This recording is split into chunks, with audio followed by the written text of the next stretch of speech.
مولوی فضل الرحمن نن بیا یو تریخ حقیقت ویله. په سلامونه ما هرکلی کوم دوستانو، خدای دې وکړي چې جوړ او روغ اوسئ. د مطلب د شرکېدو نه مخکې دغه ویډیو را سره تر پای وګورئ. مولوی فضل الرحمن نن څنګه دومره جرأت پیدا کړ چې د خپل حکومت پر وړاندې تریخ حقیقت بیان کړي. ویډیو تر اخر وګورئ دوستانو.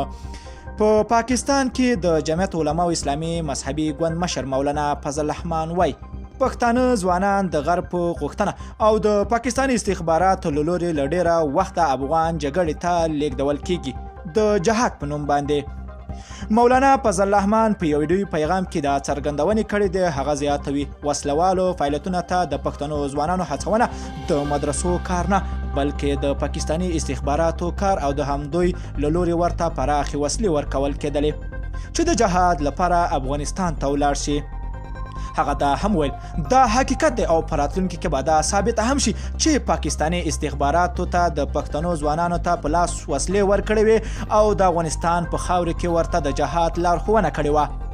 مولانا فضل الرحمن زیاتوي ټولو علماو ته هم ثابته شوې چې پاکستاني ریاست د خپلو شخصي ګټو لپاره د جهاد په نوم پراخ مذهبي اختلافات راپورته کړي دي.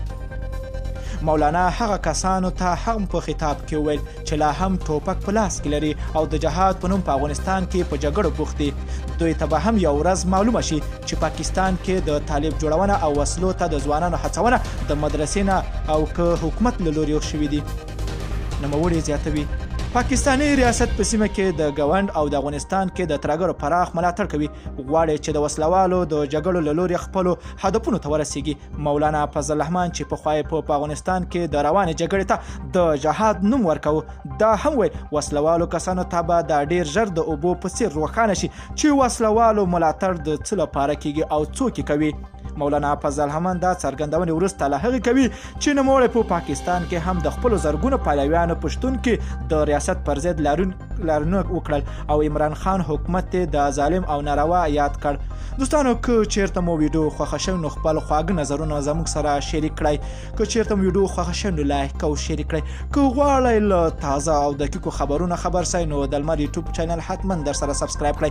نور مو په پاک رب سپارم. الله مل شه خو وخت درته غواړم.